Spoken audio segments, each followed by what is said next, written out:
Hello everyone, আসসালামু আলাইকুম। আপনারা সবাই কেমন আছেন? যে যেখান থেকে আমার ভিডিও দেখছেন সবার সুস্বাস্থ্য কামনা করে আমি আজকের ভিডিও শুরু করলাম।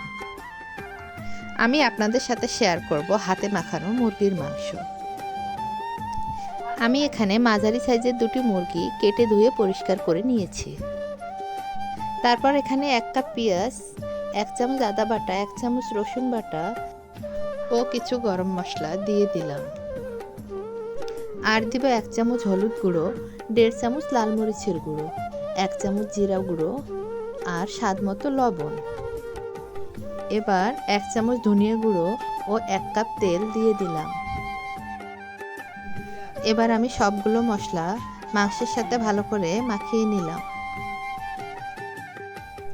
ম্যারিনেট করা মাংসগুলো এবার আমি একটি প্যানে দিয়ে ঢাকনা দিয়ে দিলাম।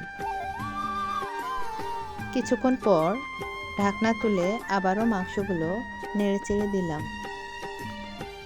আমার ভিডিও যদি ভালো লাগে অবশ্যই লাইক, কমেন্ট, শেয়ার করে পাশে থাকবেন।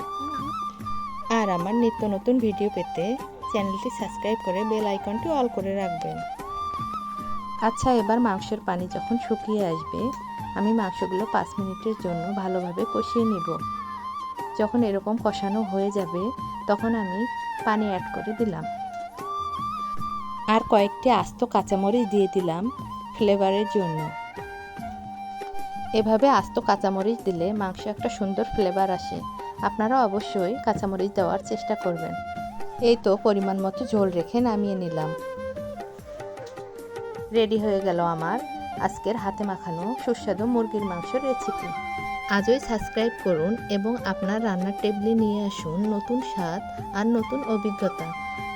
ধন্যবাদ সবাইকে। আসসালামু আলাইকুম।